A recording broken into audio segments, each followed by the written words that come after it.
Kujutage ette, et teid saadetakse esimest korda elus hästi suurde ehituspoodi.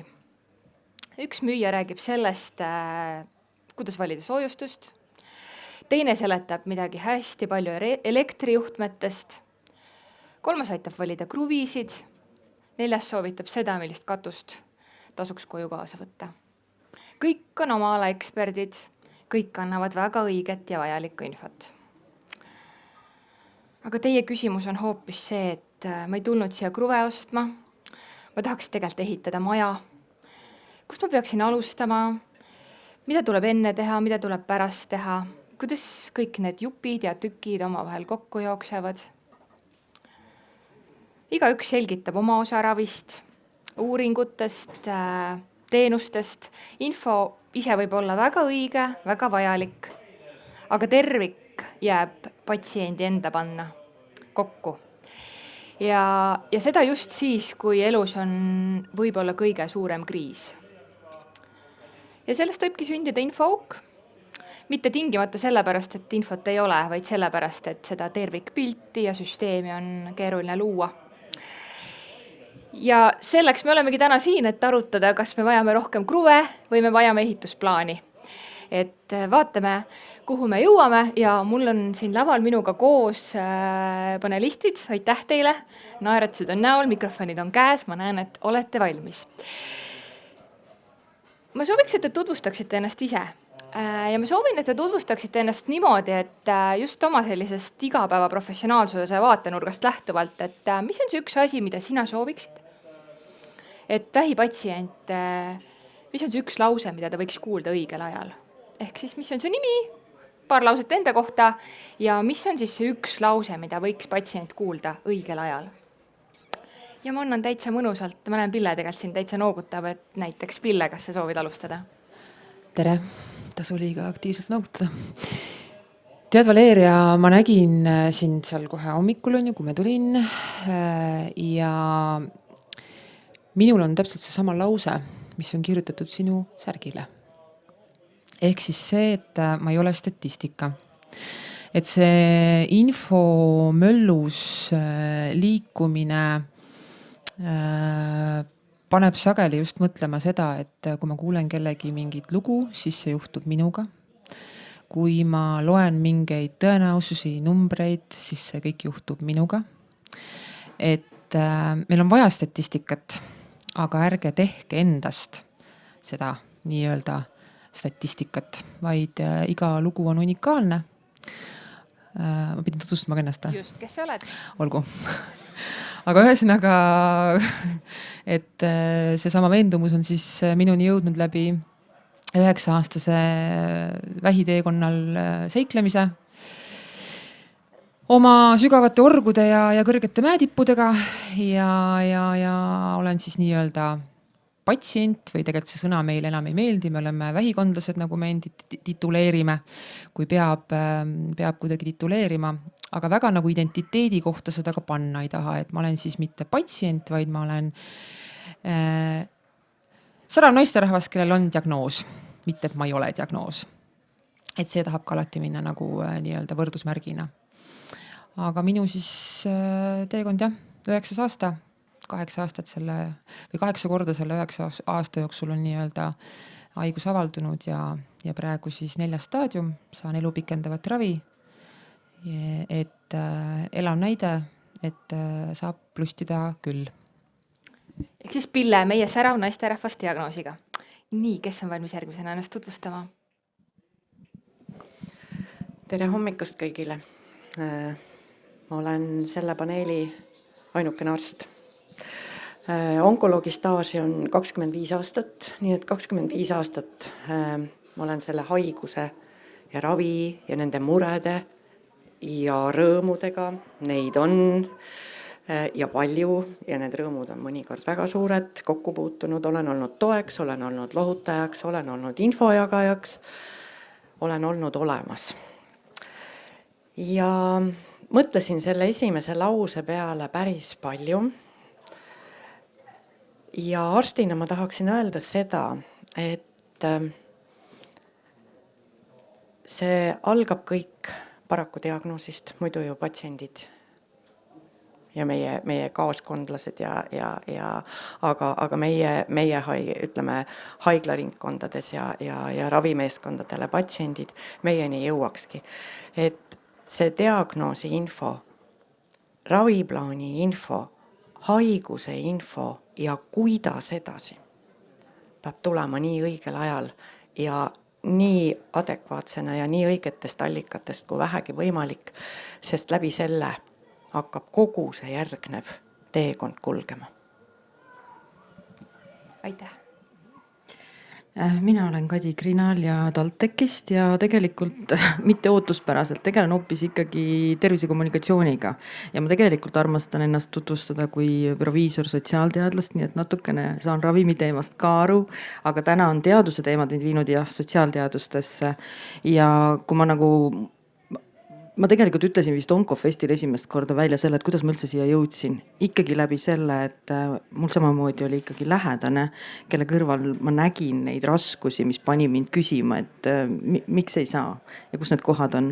Ja see ainuke lause, mida ma ise mõtlesin ja mida küll mitte ainult vähipatsientidega nii-öelda neid oma uuringutesse kaasates, aga mida ma ikka olen tajunud, on see sama võib-olla natukene lähtub sellest, mis Pille juba ütles, aga just see sama, et tegelikult kõik kogemused on õiged.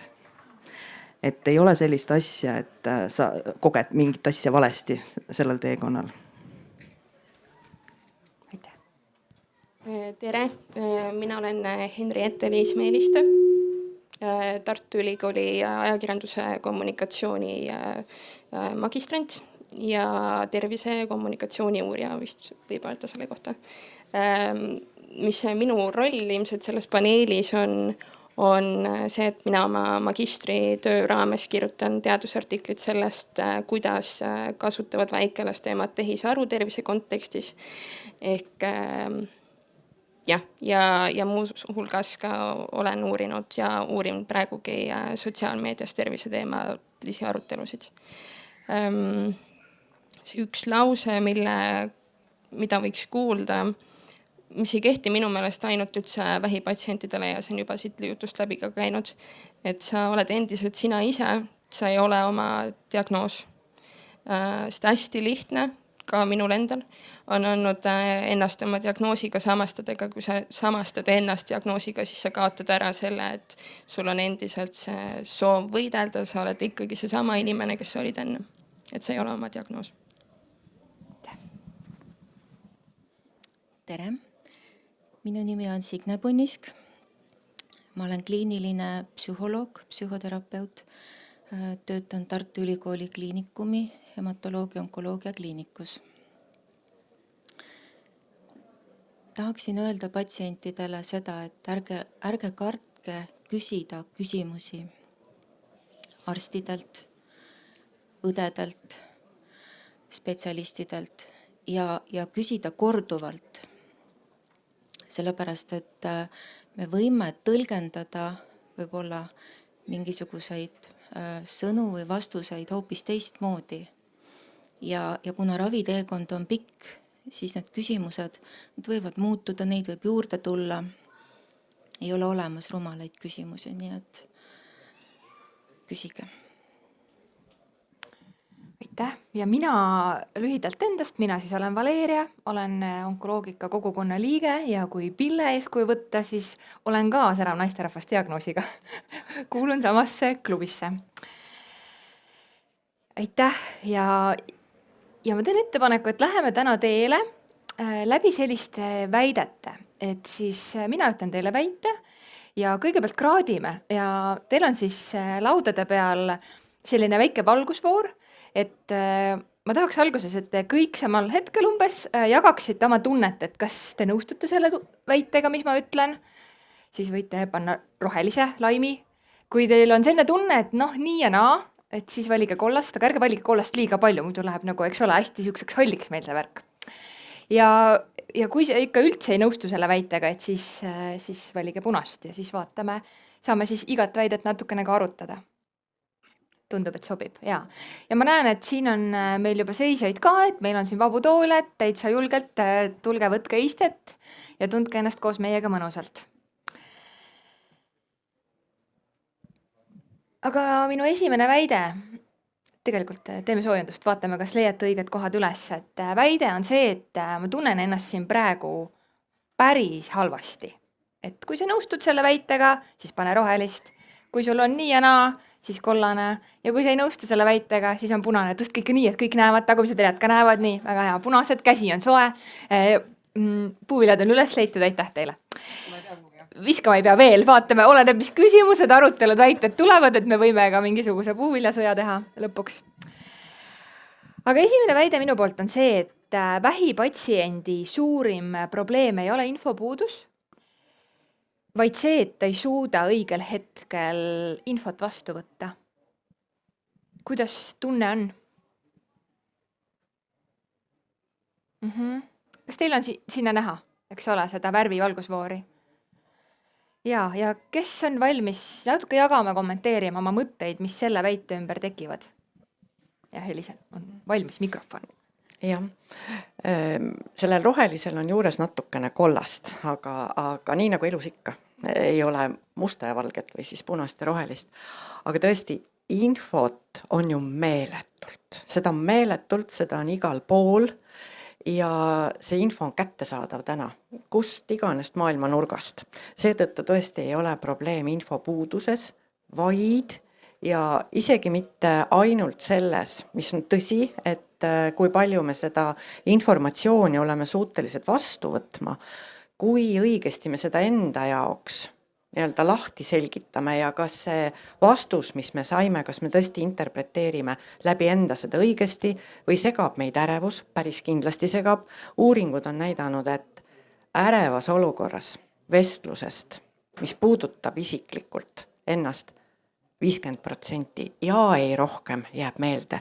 Ja siis selle 50 sees me teeme veel omad järeldused, mis ei pruugi olla absoluutselt see, mida arst, õde, kes iganes, psühholoog, kes iganes meile ütles.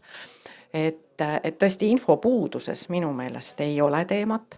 Ja teine, mis paneb peale pinge, mille ma tahan välja öelda nii ennekõike patsiendile, aga tema lähedasele, kui ta kaasas on, aga ka ravimeeskonnale on aeg. Ja kuidagi on väga jäänud kõlama see, et aega ei ole, kõigil on kiire ja mis on ka omalt poolt tõsi ja tõsi on ka see, et esmaseks vestluseks, kus info hulk on väga suur, mida me oma patsientidele ja nende lähedastele jagame, on aega ei rohkem kui 25 minutit ja kui me selle veel poole peale võtame, siis 10 minutit kopikatega. Et infot ei ole vähe, aga siin on nii palju nüansse kõrval, miks tekivad augud, miks tekivad teinekord mitte mõistmised ja ka see, et kas ma julgen küsida, aega äkki ei ole ja kõik, et see maastik on väga suur. Ma võtaks kohe siit üle, mulle nagu väga meeldis see sissejuhatus, sest ma arvan selliseid struktuurseid barjääre nagu see visiidi aeg või kõik muud asjad, et need on olulised, aga need on võib-olla asjad, mida me ilmtingimata ei saa tervishoiusüsteemis muuta. Aga see väide, miks see minu jaoks on ikkagi nagu üsna pigem väga heleroheline või isegi tumeroheline, on see, et tõesti tegelikult see hetk, kui me saame selle diagnoosi, see on ikkagi nagu mingit sorti šokk. Ja teistpidi ma arvan, et me võib-olla, ja seda teised saavad kindlasti paremini kommenteerida, on võib-olla isegi selle diagnoosi ootamise aeg. Ja kui sa tead, et midagi on valesti, aga ikka juba ka mõtled, et see emotsioon on nagu pikemat aega nagu nii kohal olnud. Ja kui see lootus nagu täiesti ära kukub, minu meelest oli see kopsuvähi patsiendi raviteekonna üks uuringu selline tulemus või mida ka näidati ja me paljud vist oleme sellega seotud olnud. Ja minu meelest oli seal üks selles mõttes väga kõnekas tsitaat, kus inimene ütleski, et sellel hetkel, kui ma kuulsin sõna vähk, mul nagu pea oli tühi, et ma enam mitte midagi vastu ei võtnud. Et ükskõik, kas see on 10, et ma isegi ei näe nagu, et kui pikendada seda esialgset aega nagu tunnini, et võib-olla ongi see hoopis see koht, kus ma tahaksin rääkida psühholoogiga või korraks istuda ja vajan hoopis vetta, oleks vaja juua ja lihtsalt hingata. Ja ma olen nagu täiega nõus. Ma valisin ka rohelise värvi, aga täpselt samamoodi nagu Elis, et panen siia kollast ka natuke juurde. Aga just seesama see selline niisugune nagu natuke nagu ma võiks isegi öelda nagu astmeline niristamine info puhul on võib-olla see märksõna, et tegelikult noh, saabki šoki. Ja tegelikult ega mina ka, ma ei mäleta sellest ajast nagu mitte midagi.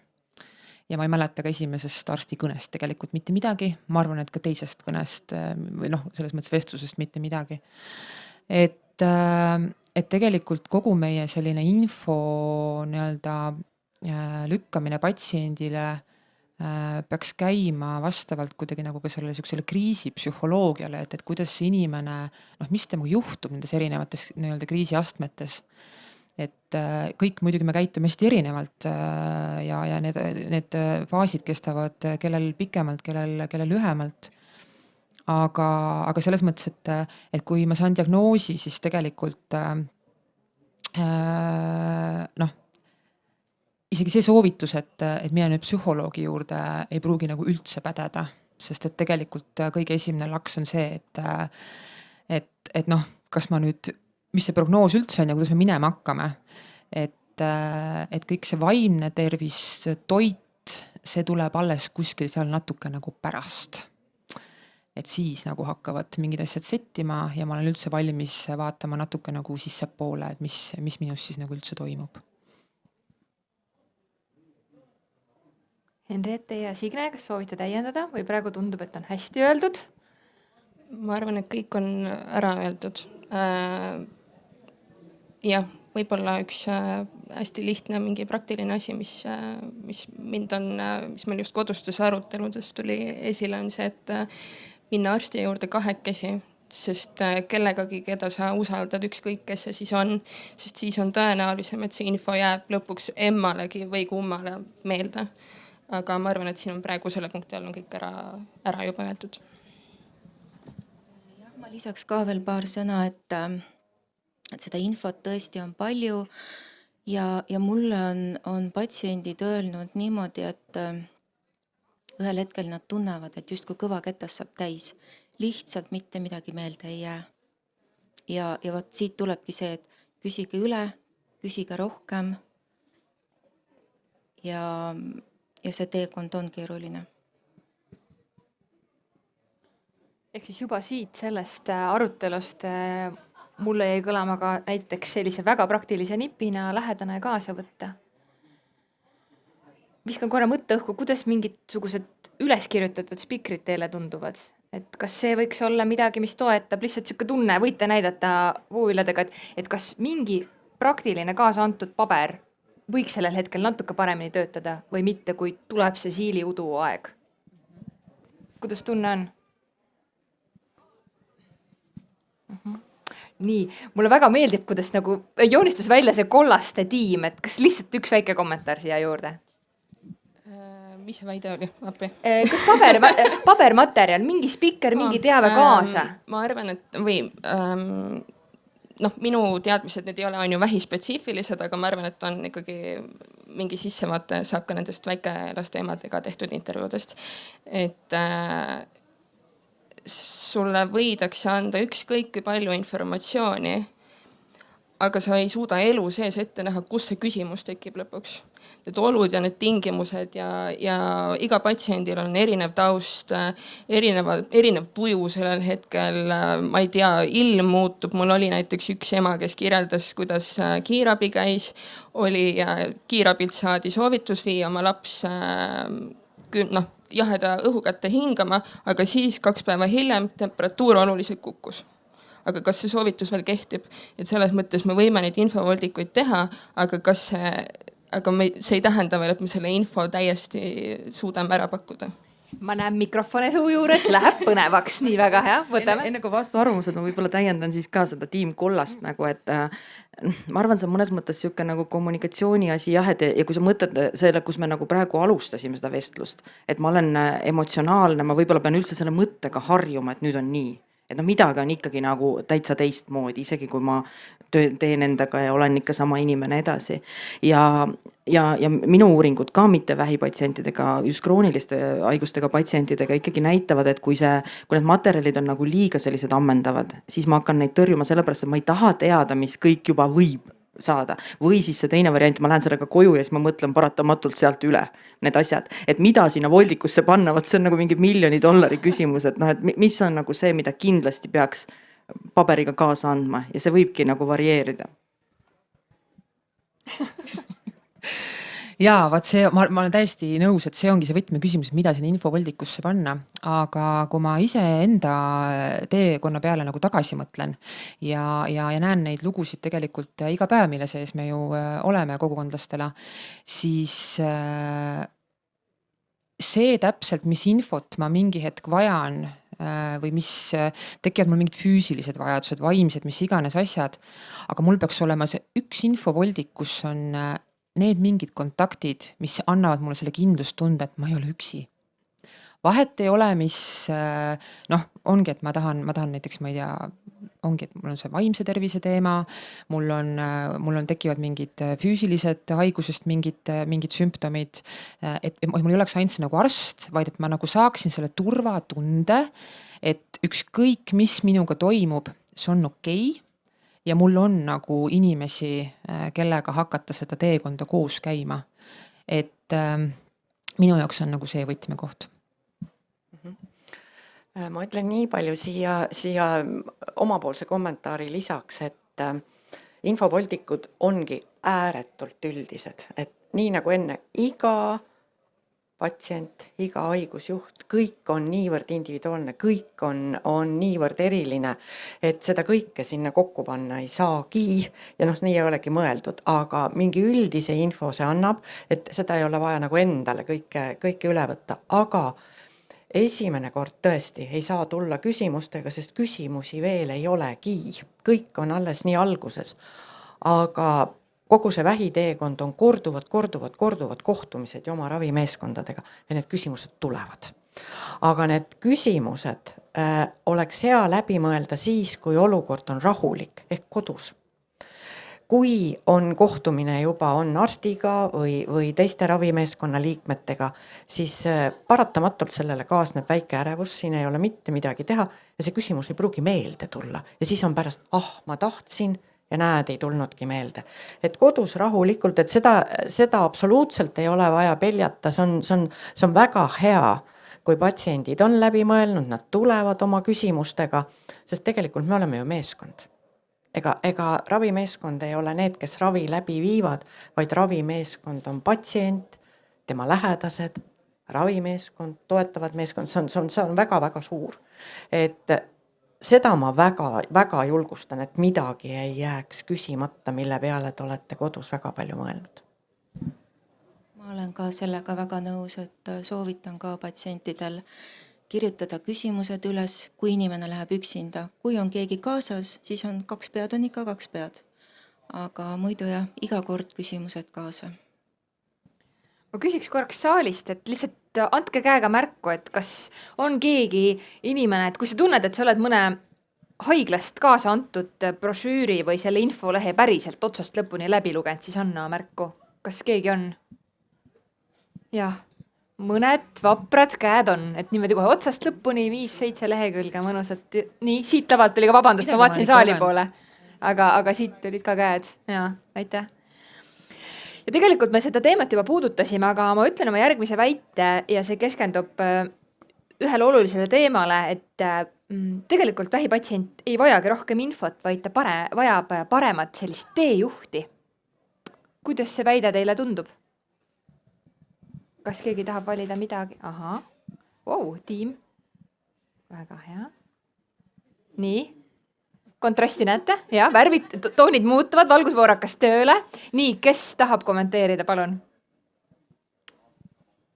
No, ma ei tea, kõigil inimestel ei ole vaja teejuhti. Inimesed on lihtsalt nii erinevad, et öelda, et nüüd me teeme mingi teejuhi, jah, võib-olla see on nagu mingi selline roll, eriti selles ravimeeskonnas. Võib-olla need on ka sellist tüüpi uued spetsialistid, keda me suudame esiteks kiiremini välja koolitada, kelle teenus on võib-olla ka nii-öelda taskukohasem süsteemile, aga kõik inimesed ei taha, et tal on vahel veel keegi, kes seda kuidagi juhib või seda enam, et nagu siin on ju kõlanud ja nagu elu ka ikkagi näitab, et need küsimused noh, võib-olla 9 juhul 10 on mingi sama tüüpi küsimus, aga sellel ühel on täpselt hoopis mingi teine küsimus juba sealt teekonna lõpu otsast. Aga mis me siis teeme? Et noh, ma ei tea, lihtsalt mulle endale tundub, et see on see, miks ma olen natuke kahtlev, et kas see on nagu peab olema inimene, võib-olla süsteemi mõttes võiks seda kaaluda ja võib-olla testida, aga lihtsalt see, et võib-olla sellel hetkel noh, mulle juba piisab neid uusi inimesi kõik oma teadmiste ja kõik oma asjadega, seesama selline paradoksaalne võlu ja valu selles, et justkui meie meeskonnad on läinud suuremaks, spetsialiste on rohkem, suudame erinevatel teemadel, aga noh, see toob seda teist komplekssust kaasa, et arst räägib oma arsti vaatest, õde räägib õe vaatest, sotsiaaltöötaja räägib hoopis mingisugusest kolmandast vaatest, psühholoog, et tuua need maailmad ka kokku, sellepärast et noh, isegi nagu teaduses olles sa vaatad, et nagu teeme kõik teadust, aga vahel nagu noh, mõtleme, et mis meetodid need on ja kas see ka on üldse teadus. et noh, et see lihtsalt see komplekssus ongi see, millega tuleks siis eraldi tööd teha ja mida ei tohiks nagu visata siis kas selle haigla või selle sama ravimeeskonna inimese põhisele, et noh, et meil on siin toredad inimesed ja saavad läbi ja kuskil mujal nad ei oska võib-olla seda teha või keegi ei taha seda juhtimist võtta, et siis me kuidagi nagu surume, et tehtagu. Et see on ikkagi süsteemne asi ja noh, et siin on seesama küsimus selle raviteejuhiga ka minu meelest, et mis rollid hakkab mängima, kas ta on nagu koordinaator, mis seal toimub? Jah, kollane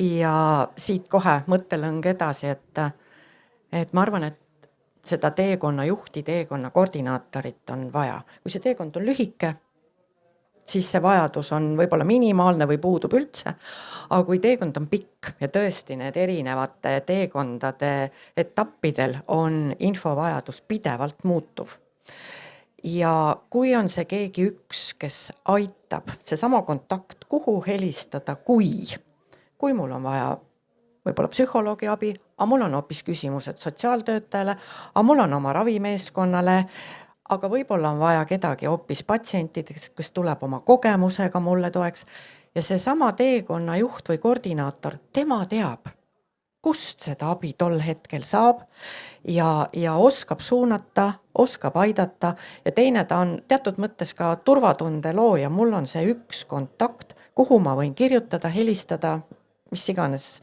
vahendusel ühendust võtta. Kui ei ole vaja, super, aga kui on vaja, ta võiks olla. Ma olen Elise jutust siit võtan kinni, ma olen täiega nõus suga, et tegelikult ja me näemegi nagu seda, et eks see on liikumas ka sinna, et patsient on ka järjest teadlikum, eks ju.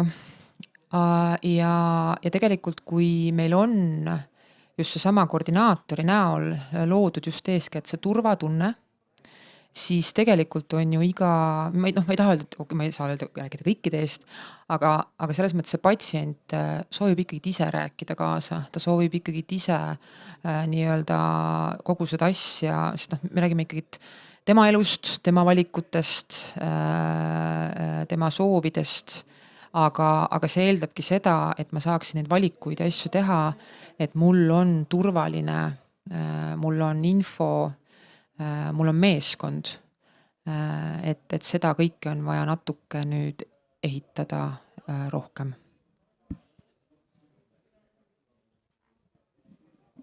Jah, mina olin ka kollane, ma olen kõigega väga nõus, rohkem Elisa. Ehk siis me jõudsime sinna, et võiks olla... Vabandust, kas ma võin intrigeerida? Ma siis küsiks, et miks te kollased panite? Mul tekkis sama küsimus, et ma olin see, kes rohelise võttis, aga kõik argumendid olid nagu rohelise. Nii, palun, kommenteerige oma valikuid.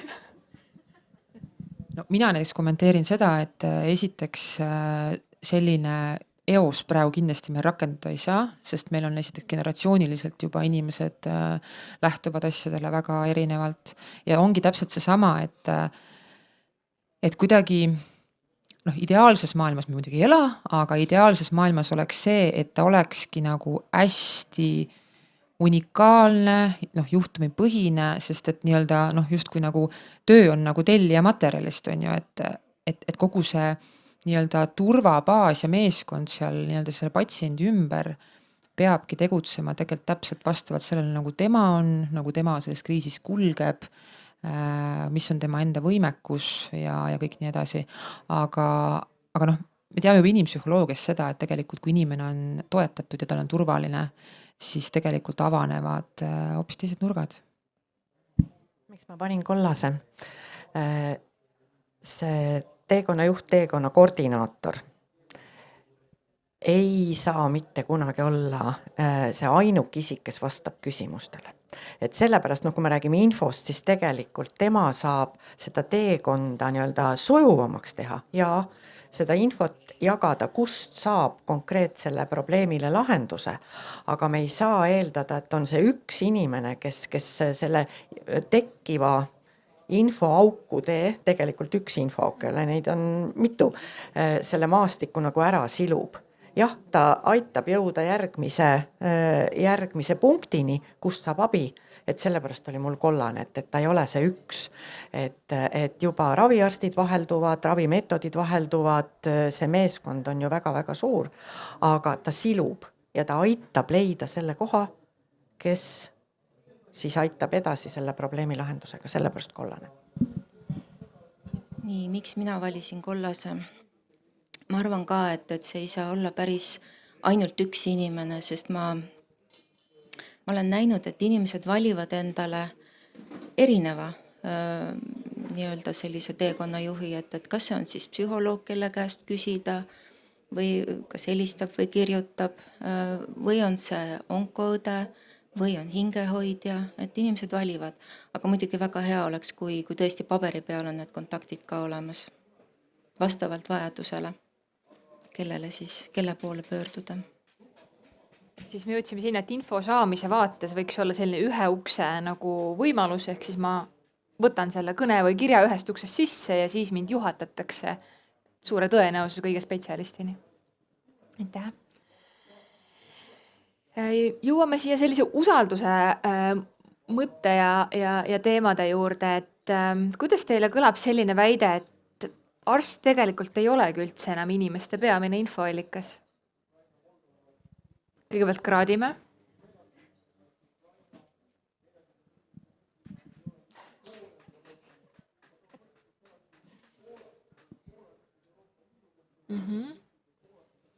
On tekkinud punaste ja kollaste sellised parteid selles küsimuses.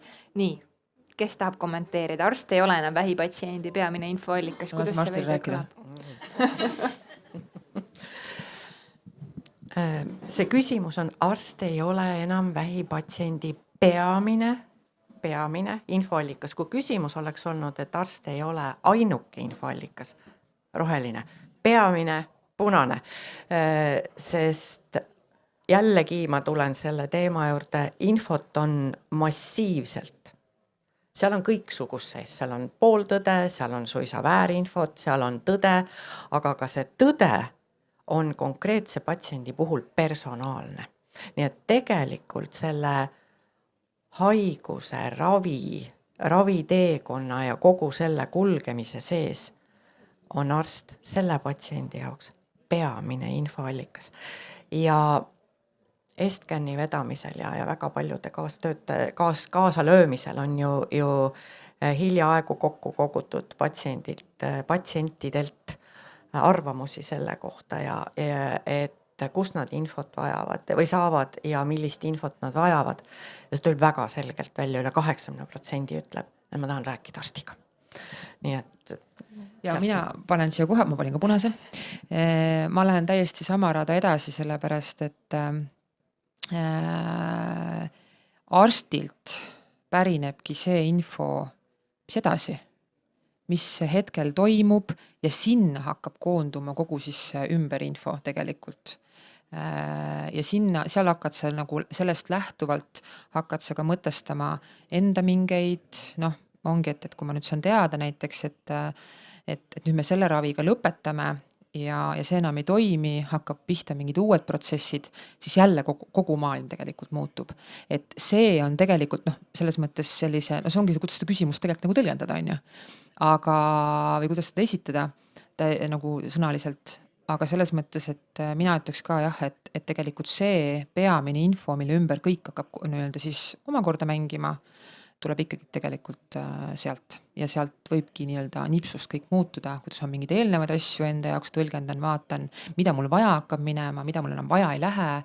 Et ma selles mõttes olen siit sama päri. Ma muudan värvi. Ma valin ka punase, et see ongi see, et kas peamine või ainuke. Ja ei muuda värvi, aga ma jään kollaseks edasi ja ma ütlen, et see on täpselt nagu, et sõltub. Vaat see on täpselt see asi, mis sõltub, sellepärast et võib-olla see on see koht, kus nagu info puhul tulla nagu ka sinna punkti, et kuidas me, ütleme ka võib-olla teaduses ja natukene sellised tehniliselt, kuidas me seda infot võiksime jagada. Ja kui me jagame teda nii-öelda kliiniliseks, mis on selle raviprotsessiga väga selgelt kõigi protseduuride, ravimeetodite, kõige sellega seotud, siis ma ütlen, et selles jupis arst on peamine. Ja tegelikult need samad mingisugused arutelud ja võib-olla see on üks asi, mida mõtestada läbi, et miks meil tekivad mingid alternatiivmeditsiini arutelud. Sellepärast, et tuntakse kuidagi, et äkki ma peaksin raviasjades ka kelleltki teiselt nõu küsima. Ei, selles kliinilises infovajaduses seda täidabki arst, parimal juhul ka õde. Ja siis on need teised, millest me täna juba oleme alguses rääkinud, et kui mul on emotsioonidega, et kes suudab mind aidata, kas psühholoogiliselt või ka lihtsalt nagu inimesena kuulata ja jagada minu kui patsiendi kogemus, sest tal on see sama kogemus, sest ta oskab mulle öelda, et mis ma siis teen, kui ongi nagu kehvem päev, mis on siis, kui mul hakkab paha, mis sina tegid. See ei tähenda, et ma ilmtingimata teen seda, aga et need on need teist tüüpi infovajadused või näiteks kas või need samad sotsiaalsed küsimused, et võib-olla sotsiaaltöötaja ütleb küll ära, et näed, sul on sellised ja sellised õigused siin, aga teine patsient ütleb, mina tegin oma tööandjaga nii ja mina rääkisin talle naa ja tegin sellised kokkulepped ja ma olen nõus, et nendes emotsionaalsetes, sotsiaalsetes ja muudes küsimustes on väga kasvamas ja see on ainult tervitatav nende erinevate infoallikate nii-öelda või nende teiste kas spetsialistide või ka siis kogemuslikult teiste patsientide roll.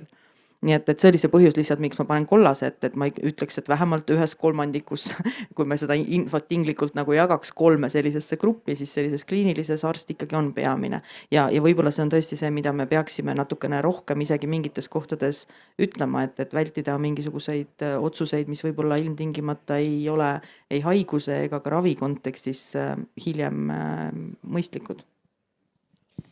Mina nõustun ka tegelikult kõigi, kes siin punased panid, et muutusid hästi loogiliseks, muutus see punane värv. Aga miks mina ka vist jään ikkagi kollase poole on see, et kui ma nüüd tehisaru kasutavaid väikelaste emasid siia korraks mängu toon, siis enamik nendest emadest, kes intervjueerisin 21 ema ja enamik nendest emadest, kes tehisaru kasutavad, sooviksid tegelikult rääkida meditsiinitöötajaga, nad sooviksid tegelikult kõik selle läbi arutada, nad tahaksid alati esimese asjana küsida meditsiinitöötajalt, aga see alati ei ole võimalik. Ja see ei pruugi üldse, ei peagi olema alati võimalik, et me ei saa ka meditsiinitöötajatele seatud ootusi ja ootusi nagu üle mõistuse ajada, et meedikul on ka kuskil piirid. Ja see ei ole üldse paha, aga lihtsalt, et võib-olla ka, mis ilmselt hiljem tuleb ka natukene aruteluks, on see, et kui inimene otsib mujalt infot, ma ei tea, Google'ist, sotsiaalmeediast, tehisarult, siis see ei näita seda, et ta ei usaldaks meditsiinitöötajat. See ei pruugi üldse tähendada seda, et ta lihtsalt tahab ennast võimalikult palju aidata. Ja see on jälle, mis tuleb hästi suur roll, tuleb sellele, et on arsti ja patsiendi vaheline suhe on kõige alus, et see oleks hea ja usalduslik suhe, et patsient julgeks ja tuleks ja räägiks üle, et ma lugesin sellist infot, mis te arvate, kas see on õige? Sest kahjuks minu intervjueeritud emade näitel, mitte üldse tahtes võin üldistada, aga paljud ütlesid, et nad ei julgeks elu sees öelda oma arstile, et nad tehisaru kasutasid, sest nad kardavad seda hukkamõistu ja teised, kes olid jälle öelnud, neid oli hukkamõistetud ja oli küsitud, et aga kas sa meid ei usaldagi, ravi siis ennast ise. Et see on kindlasti, need on mõned ekstreemsemad näited, on ju, aga et see on lihtsalt mingi teema, mida veel...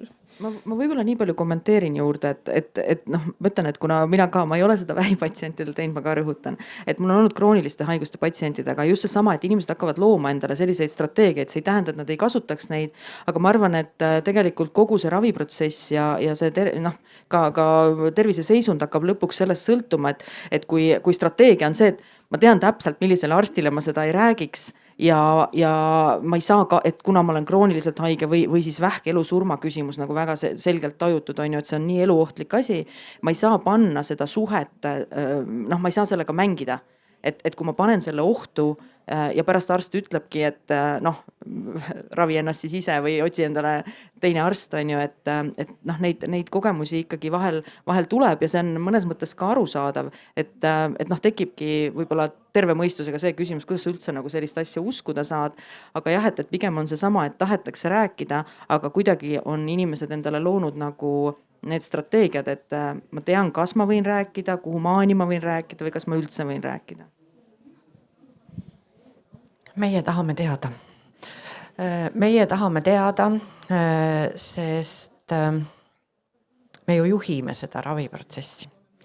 Me vastutame selle raviprotsessi eest. Patsient on meeskonna liige ja see on nii inimlik ja see ei ole mitte midagi uut tegelikult, et varem oli Google, nüüd on oi kui lai maailm, aga informatsiooni on seal väga-väga erinevat. Samamoodi kõiksugused toetavad meetodid, on nad siis ravimeetodid, kui midagi sisse võetakse või mitte ravimitega seotud meetodid.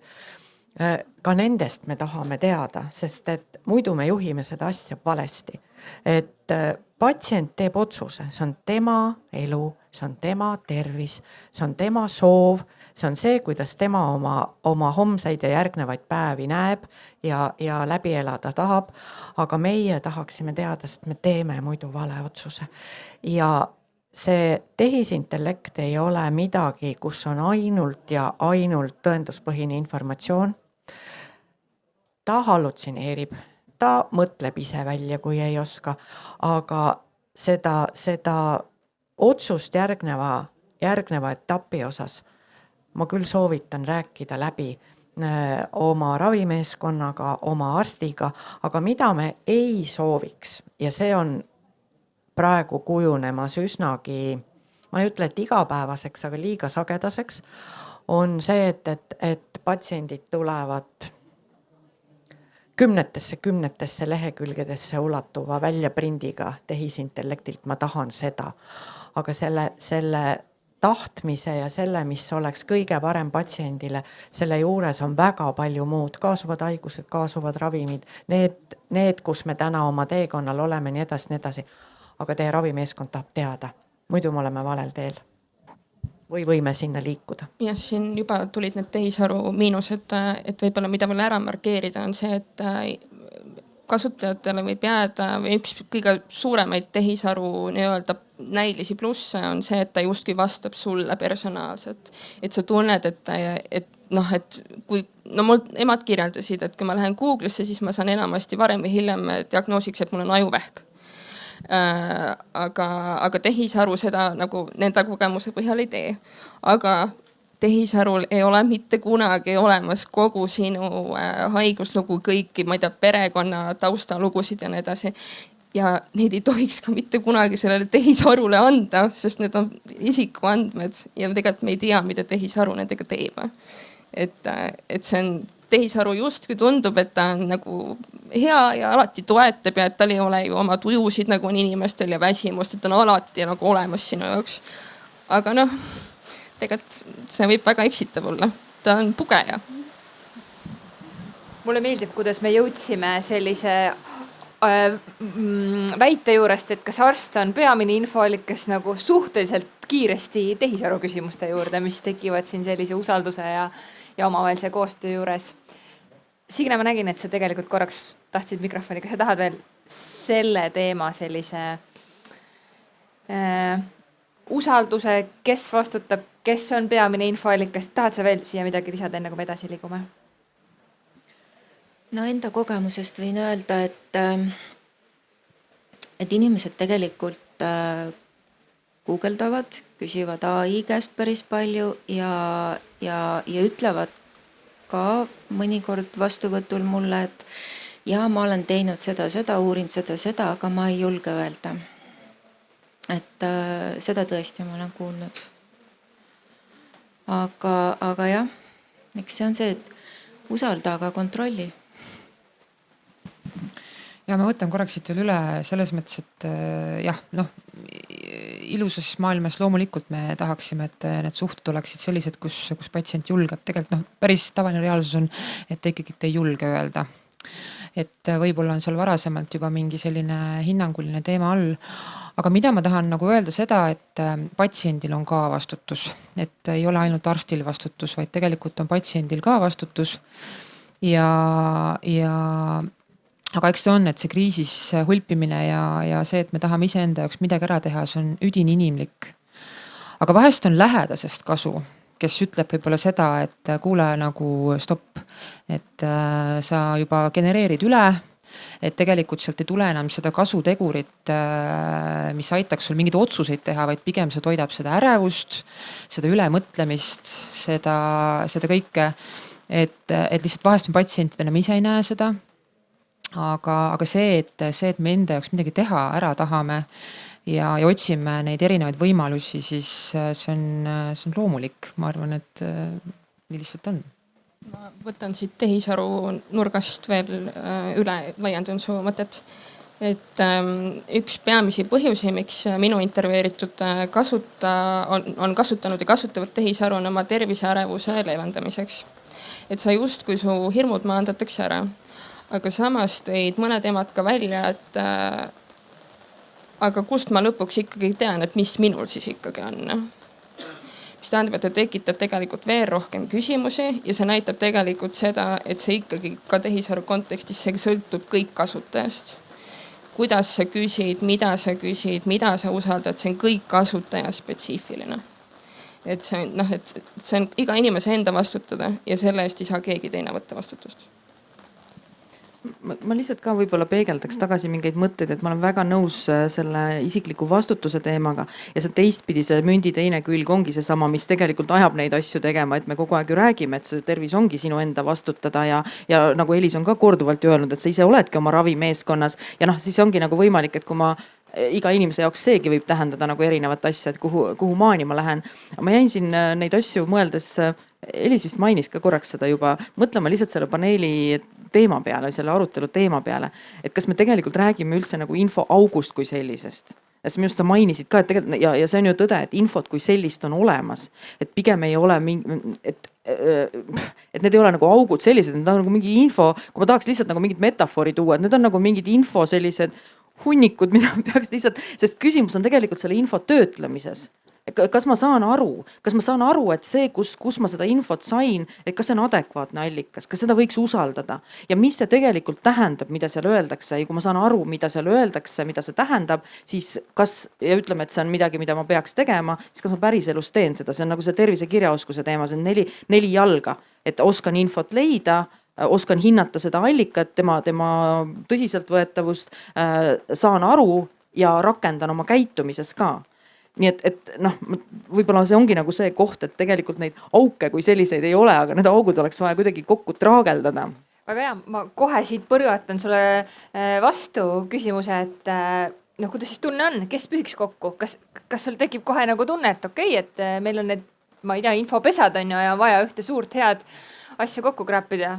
Tahad sa kohe vastata siis meie suurele küsimusele, milleks me täna siia kokku tulnud? Ma arvan, et me oleme seda nagu mingites juppides tegelikult puudutanud, et see ongi nagu, et ma ei ütle, et mul on sellele vastus, aga et siin ongi nagu, et erinevad stsenaariumid on võimalikud. Et kas see selline kokkusiduja saab olla üks koordinaatori tüüpi tegelane, kes nagu siis hakkab nii-öelda suunama sind erinevatesse kiirtesse nii-öelda või kuhu sul vaja on või noh, kuidas seda nagu teha ja samas võib-olla ma muidu ei ole nagu väga suur fänn, et ma ütlen, et kõike peaks nagu teadlikkuse arvelt, aga ma arvan, et kui me hakkame nagu mõtestama seda, mida see üldse tähendab, et mida ma ise peaksin tegema, kuhu maani ma pean ise tegema, kui me sellest natuke rohkem räägime ja mõtestame, et minu roll patsiendina, et ei, ma ei pea nagu kõike lõpuni 0-100 sellest teekonnast, et selleks ongi mul see ravimeeskond ümber. Et ma arvan, et need on sellised natuke pika vinnaga sellised nii-öelda normaalsuse muutumise küsimused, aga lihtsalt noh, see ongi see teekond, mida me juba, ma arvan, Eesti ühiskonnas ka ja tervishoiusüsteemis ka käime. Ma peegeldan siia korraks vahele, et selles mõttes, et meil on tegelikult ju infot on, tõesti, me teame kõik, et seda on. aga see on ka see, et kuidas me patsiendile, mis meetoditega me seda infot nagu ka ette söödame. No see on täpselt seesama teema nagu hingehoid. Et kui patsient, miks on ta tegelikult ka kuidagi hästi nagu alakäsitletud ja alakasutatud tegelikult väga sellistel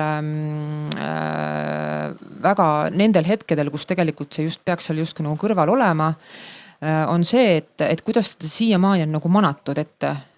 Noh, lükatakse hingehoidja palatist sisse siis, kui on juba on ju. Ja kuidas ta siis veel lükatakse? Et selles mõttes nagu meil on need nurgad nii kandilised mingite osade infode pealt. Meil on nagu mõisted lahti selgitamata, täpselt samamoodi on selle palliatiivraviga, on ju. Et see tähendab väga paljude jaoks just ikkagi nagu seda hospiitsi, on ju. Et ühesõnaga see ei ole ka ainult ka nagu info ettesöömine, vaid see on ka nagu selles mõttes nagu lahti selgitamine patsiendi jaoks ka, et mis asi see nagu üldse on ja mingil määral ka, et kuidas seda tarbida, mis ajahetkel seda tarbida. Et see killustatus, igaüks pusib oma asja, aga me oleme tervikud. Nii, ma saan aru, et te väga tahaksite, mul tekkis üks mõte. Kadile põrgatasin küsimuse, aga ma korraks tegelikult põrgataks saali ka küsimuse, et kas me saaks seda slaidi, et olge head, otsige oma telefonid üles, et meil on siin eksperdid küll, aga korraks tahaks nagu seda teie ekspertsust ja teie kogemust ja kraadimist tunda.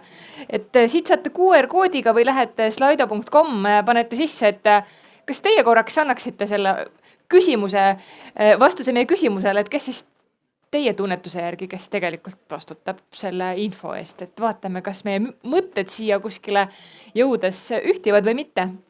Ja oleks hea, kui see vastus oleks selline kuni 3 sõna, et siis me saame nad siin niimoodi ühtselt kokku võtta, nii keegi juba kirjutab, keegi on jõudnud õigesse kohta. Vaatame veel. Sellised vastused on siin praegu nagu riik ja ühine vastutus. Ja, läheb põnevaks, ma ei tea, kas te näete, siin on ekraan ja seal, et vaikselt need sõnapilved tekivad. Tervishoiuasutuse peale suunatakse see vastutus. Vaatame, mis veel, ja.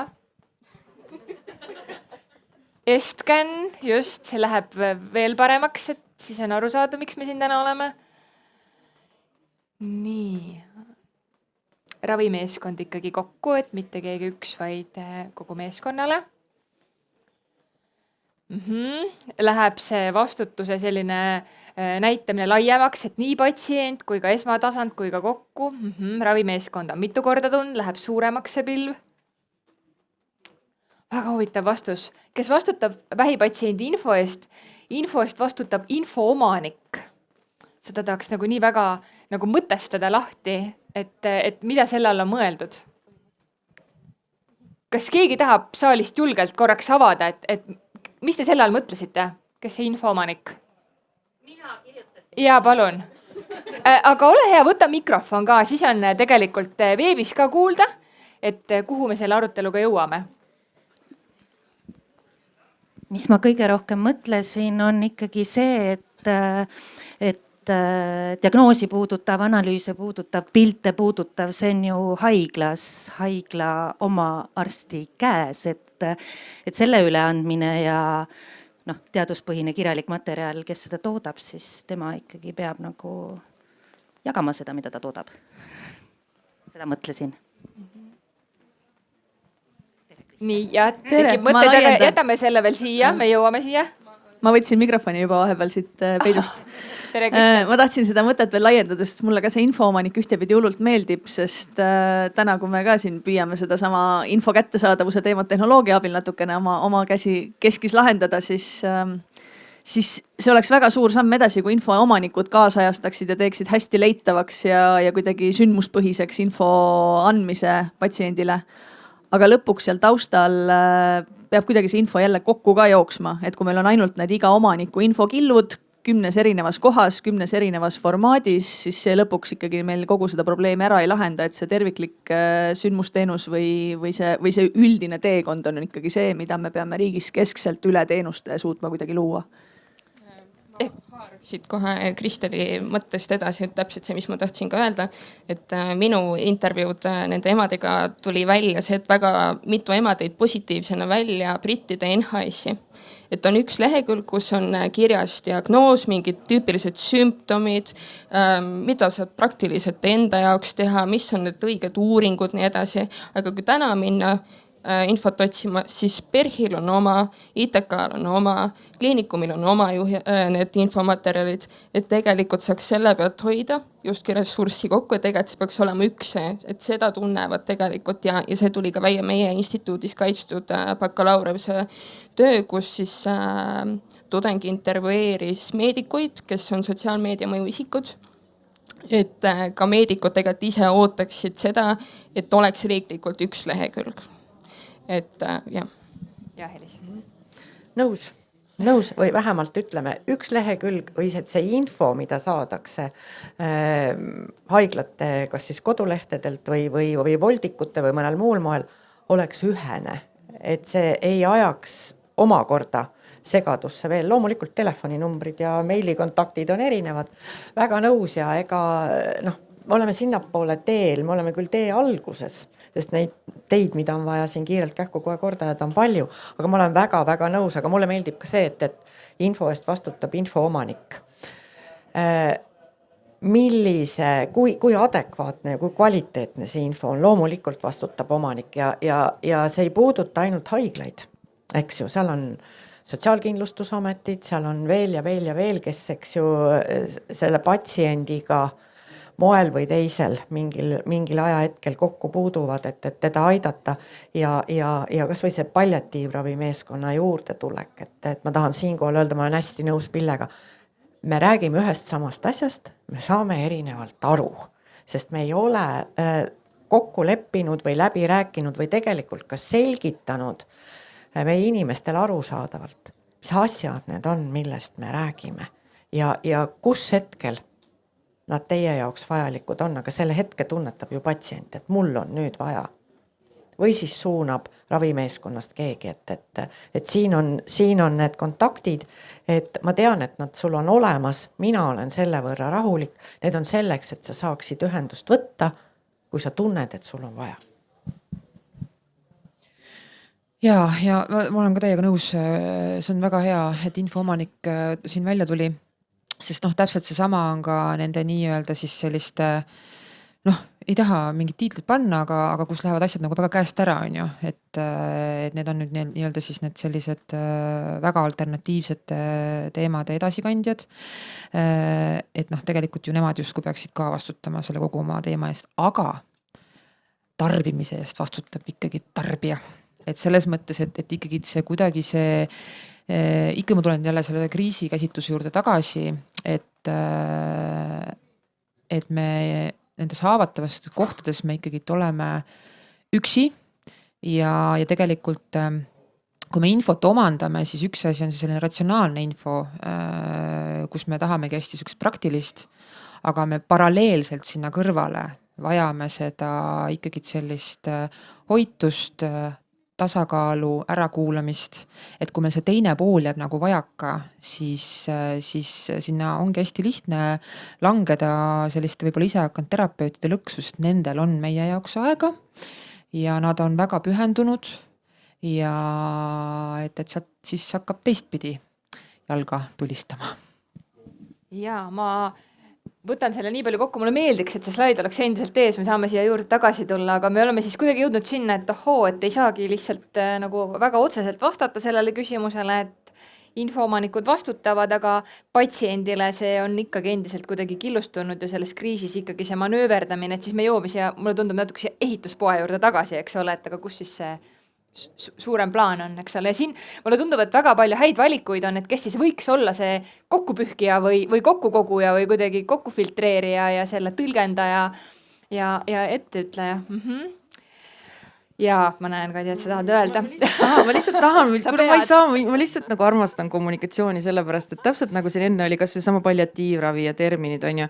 Ja ma arvan, et see kommunikatsiooni valu nagu ongi selles, et sageli ma ei tea, lähed koju, on ju, räägid partneri või lastega ka ja sihuke tunne on, et üks räägib aiast ja teine aiaaugust, on ju. Mina vaatasin info omanikuna väga, väga toredad täpsustused, mõtlesin, aga kui ma AI-st küsin, kes omab sealt infot, eriti kui ta hallutsineerib isegi teadusartikleid, et noh, et kui palju lai see mõiste saab olla, ehk et ükskõik, kelle me siin välja valime või keda, ma ei tea, ministeerium hakkab suunama, et kes see siis peaks olema või nagu aitab seal kaasa mõelda, et siis isegi selle puhul me peame tegelikult tänases keerulises maailmas nagu lahti mõtestama, et mis seegi termin tähendab, sest ma arvan, et nagu ütleme, me räägime siin on ju, noh, Pille toob välja nagu patsiendi vaate ja mis on hingehoid ja palliatiivravi, aga ma arvan, et siin on päris palju selliseid erinevaid tõlgendusi, ütleme siis niimoodi, ka tervishoiutöötajate endi seas. Ja noh, et kui juba spetsialistid ise nagu näevad asju erinevat moodi või saavad neist erinevat moodi aru, siis kuidas me tahame, et terve ühiskond saaks nendest asjadest ühtmoodi aru või kõik need patsiendid saaks. Et ma arvan siin nagu, see on nagu see koht, kus ma ütlen, et kommunikatsioon, ükskõik, võime ta pidulikult nimetada tervisekommunikatsiooniks või lihtsalt kommunikatsiooniks, on see teadusvaldkond tegelikult, mis saab siin natuke aidata mõtestada just sedasama süsteemi ja nagu süstematiseeritust luua. Just see läbi, et võttagi need teaduslikud lähenemisnurgad, kuidas kommunikatsiooni teaduslikult ja strateegiliselt teha. Mina tooks siia veel selle sisse, et diagnoosi omanik või mina kui diagnoosi omanik olen ka omanik ja no ühesõnaga mul endal hakkas mingi väga võimas pilv peas tööle, millest võiks ka ilmselt rääkida oma tunni, et kuidas me sellele siis nagu läheneme, et aga okei, me oleme rääkinud tehisarust ja AI-st omajagu palju. Kraadime mõned sellised vaatenurgad veel üle, et kuidas on selline tunne, et kas tehisaru muudab vähipatsiendi otsused paremaks? Kuidas tunne on? Tuleme valgusfooride juurde tagasi. Et tehisaru muudab otsused paremaks, vähipatsiendi otsused siis. Nii, Pille ja Signe. Vau, kas on sündinud konsensus? Samas ma saan aru, et kellegi kommentaaridest teinekord need tonaalsused siin veel muutuvad, et nii, palun, kes tahab jagada oma mõtteid? Tehisaruga siis alustada. Et inimesed, keda mina siis intervjueerisin, nad üldiselt väljendasid, et nad tajuvad, et tehisaru kasutades nende teadlikkus terviseteemadest paraneb. Et nad saavad lõputult esitada küsimusi, nad saavad ja seejuures nad ei pea oma küsimust täpselt sõnastama, mida Google'i puhul peab. Et nad justkui saavad targemaks ja nad tunnevad, et nad saavad teha vabamalt ja teadlikumalt oma otsuseid. Aga nüüd võib-olla see minu kriitiline küsimus on see, et kas see on ikkagi patsiendi autonoomia eeldus on see, et ta on informeeritud, aga kui inimene ei saa aru, kas see on õige või vale info, siis kas see on ikkagi lõpuks nagu parem otsus, mida ta teeb selle info põhjal. Kas see tegelikult on lõpuks patsiendi autonoomiat toetav, kui ta tegelikult soovib vale info saada? Ja ma ei tea ka, et see parem on nagu selline, et mis vaatenurgast parem on ju, et kas ta suudab iseendaga paremini hakkama saada või ravi, et noh, see juba see, vabandust. Ma lihtsalt tahan rõhutada sellele, et noh, see on seesama, et sõnal on jõud, on ju. Aga me kõik kasutame sõnu ja me saame sellest natuke võib-olla teistmoodi aru, et mida see lause tähendab. Et ma arvan, et mingil hetkel ta aitab nagu seda autonoomiat tekitada, aga mulle endale lihtsalt tundub nii, et ohtlikud ei ole ju need juhud, kus ma tehisaru kasutades, noh, terve mõistusega saan ka aru, et kas see on otseselt väga õige või otseselt väga vale vastus. Need jamad hakkavad tekkima siis, kui nagu tundub nagu enam-vähem okei, siiani on ka kogu aeg õigesti vastanud ja nüüd ma hakkan mingit otsust selle pinnalt tegema. Ja mulle tundub lihtsalt see, et sellega AI-ga on hästi kerge kukkuda kuskil nagu äärmusesse. Et mingi hetk ongi see, et ükskõik mis nagu küsimus pinnale tuleb, kohe peksan selle küsimuse sinna sisse. Vahet ei ole, mis isegi selle küsimuse iseloom on. Aga et ta nagu ei tekitaks sellist, pigem seda nagu ärevust vaata tegelikult ikkagi nagu juurde. Et vaat see on, me näeme ikkagi üsna sageli seda siukest terviseärevuse pigem tegelikult nagu suurenemist. Ühest küljest on ta jube hea abimees, aga teisest küljest, noh, kui tegelikult nagu arst tahaks ju minna sinuga nagu step by step, vaata, on ju, et teeme selle nüüd ära, noh, ega tema ka ju ei tea, kuidas minema hakkab, aga siis tal on juba 20 000 erinevat suunda, kuhu kõike nagu vaatama hakata. Ja ta tahab korraga nendele asjadele vastust ja siis muidugi see arst ongi seal kummulimaas, ma kujutan ette, kabinetis. Et selles mõttes on ta selline nokk kinni, saba lahti, ta on ülihea tööriist, aga ta võib keerata asjadele nagu tohutu vindi juurde, nii et lõpuks see ikkagi hakkab juba korralikult mõjuma kõikide närvisüsteemile. See lihtsalt jätkuks, seetõttu nagu ma alguses ütlesin, ongi kõige olulisem arsti ja patsiendi suhe. Et sa valideerid selle info ära, mida sa saad. Ma võtan siit Pille mõtte ja kirjutan sellele alla tõesti, et me läheme samm-sammult. Ja see, mida küsitakse ja tegelikult kuidas küsimus püstitatakse tehisarule, annab ju meeletu informatsiooni vastu, aga see ei pruugi absoluutselt olla seotud küsijaga ja tema nii-öelda raviteekonna ja tulevikuga. Ja miks me läheme samm-sammult on see, et me tõesti ei tea, kuni järgmise kompuutrini, kuni järgmise magnetini, kuni võib-olla järgmise kõrvaltoimeni, kust me enam edasi ei saa. Et sellepärast me ütleme ka patsiendile, et me läheme nüüd teele, meie plaan nendest ravivalikutest, mis meil täna on, kui neid on mitu, ja arutame koos läbi, mis on selle patsiendi enda soov ja nii-öelda eelistus ja kuni tõesti järgmise objektiivse mingi uuringu tulemuseni, mis paneb meil midagi muutma või vastupidi, annab meile informatsiooni, et me oleme absoluutselt õigel teel ja me läheme niimoodi edasi. Ja ma korraks peegeldan tagasi, et iseenesest tegelikult, et kõik see nii toimub, on tegelikult tõesti nagu, meil on vaja natuke mingit kontrollitunnet või seda, et me nagu ikkagi nagu midagi nagu peab paika ka. Aga võt ongi see, et kui see kontroll, sest me tahame seda turvatunnet, on ju, et see on üdin inimlik. Aga mingi hetk see kogu see kontroll võib hakata teistpidi asju nagu pärssima. Et jah, et see ärevus tegelikult kasvab igal osapoolel. Signe, ma annan ja suunan vahepeal sinu poole mõtteid.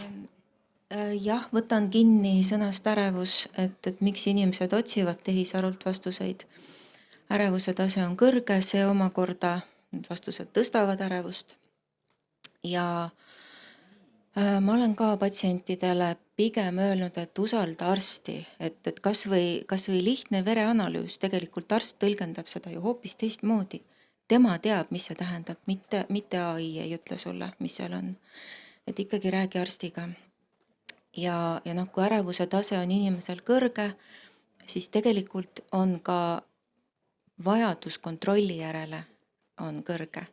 Ja samas inimene alahindab enda toimetulekuvõimet, nii et siin on ka nokk kinni, saba lahti. Mul on üks hea näide tegelikult siia tehisaru kasutamise juurde. Emal hakkas, siis intervjueeritud emal, mitte minu emal, hakkas käsi valutama, niimoodi järsku terve käsi. Kirjeldas tehisarule ära ja siis kuidagi nad jõudsid tehisaruga selleni, et aga äkki on ikka infarkt, sest see on ju infarkti tunnus. Aga ema oli 20. lõpus, et ta ise küll nagu adus kuskil peanurgas, et tõenäosus on väike, aga tehisaru ütles, et tegelikult ikka, et mine kontrolli ikkagi üle. Ja siis ta läks sinna EMO-sse ja siis ta istus ja siis rääkis tehisaruga kogu aeg samal ajal ja siis lõpuks nõudiski sellelt siis EMO töötajalt kellelgi, et tehke mulle EKG ja nii edasi. Ehk siis see on klassikaline näide sellest, kuidas kui sul on oma hirm all, kui sa tegelikult kardad, et äkki mul on midagi päriselt viga, siis tehisaru võimendab seda. Sest ta annab sulle täpselt seda, mida sa tahad. Ja, aga samas korraks peegeldan siia vahele, ta toob jälle tegelikult ka selle välja, et ega patsient ei pöördu kuhugi ilma asjata, et tal on mure. Ja tegelikult tänapäeval ongi see, et kui me nüüd siin nagu süsteemist, kui sellisest räägime, siis tihtilugu ongi, et perearsti kätte ei saa, et aga kuskile ta peab pöörduma ja praegu ongi siis see, et see esimene laviin lähebki sinna AI-le ja AI ütleb, et mine EMO-sse. Ja ma võib-olla selle sama näite pealt, mul kohe nagu ketras see, et ma tahaks nagu Eesti konteksti tuua, mis meid võib-olla siin Eestis nagu veel eriti võib mõjutada. Ja mulle tundub, et see on jällegi paradoksaalselt meie tohutu tehniline ja digiriigi ja kõik need muud võimalused, et me nagu ei kannata enam nagu sekundit mingi asjaga, sellepärast et ma saan nagu 15. veebruar kell 9 õhtul tuleb meelde, et tuludeklaratsioon. kohe teen ära, ei oota järgmise hommikuni, on ju. Mingisugused muud taotlused, toetused, asjad, kõik on klikikaugusel, 3 minutit ja tehtud. Ja natukene see on see, et no mis mõttes ma nüüd seda tervishoius pean siis nüüd praegu nagu ootama või? Et no mis mõttes, noh, ma käisin juba 2 päeva tagasi seal ja võeti see, et noh, saamata aru, et võib-olla ma ei tea, analüüsid võib-olla ise äkki ongi mingisugune külv, mis peab seal mitu päeva üldse kasvama, enne kui midagi saab üldse öelda või midagi muud teha. Ja teine asi, mis võib seda, need 2 asja on seotud, seesama käevalu, mul tuli lihtsalt meelde, mul endal oli sama juhus. Aga noh, esmaabi on meil ka või see esmatasand on meil ka ju sellel tasandil, mina muidugi vanakooli inimene, ei mingit AI-d. Ikka perearstikeskus, aga seal on see digikeskkond on ju, kirjelda probleemi. No ja maksimum, kus ma välja jõudsin, oli see, et õde helistas tagasi minu kirjelduse peale, et kuidas ikkagi on. Noh, jõudsime mõlemad sinna, et ilmselt on ikkagi närvid ja lihtsalt nagu mingi närvivalu ja no nii edasi, et aga jälgin ennast.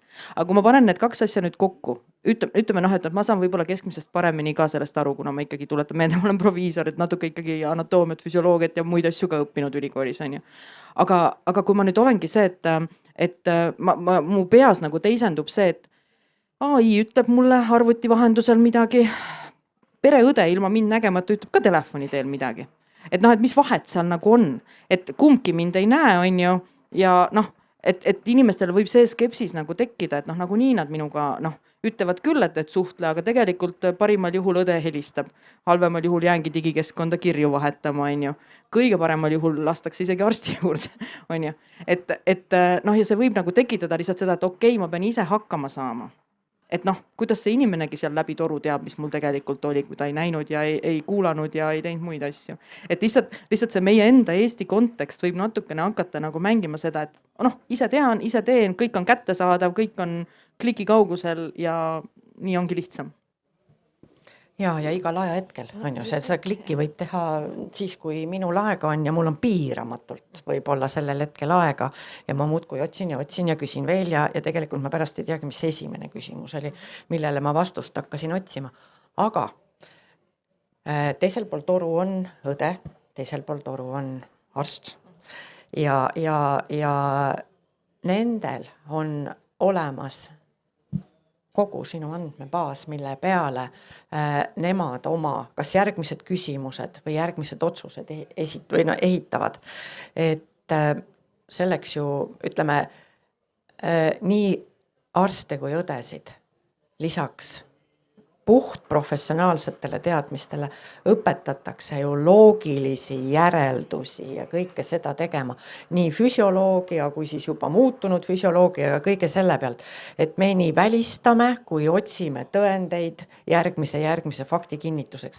Ja alati patsienti on vaja mõnikord väga näha, aga mõne analüüsi interpreteerimiseks või selle sümptomi nii-öelda järgmise, kas siis kinnitava uuringu või pigem mitte tegemiseks, võib-olla piisab sellel konkreetsel hetkel nendest andmetest, mis meil kõik olemas on. Et selle võrra oleme meie päris kindlasti AI-st tugevamad ja teadlikumad ja ma kogu selle jutu ajal, nüüd see mõte tuli siit kõrvalt, mis ma tahtsin tuua, aga ka konkreetse patsiendi tervise info, analüüsid, kompuutrid, uuringud, kokkuvõtted haiguslugudest, kõik on ju digiloos olemas.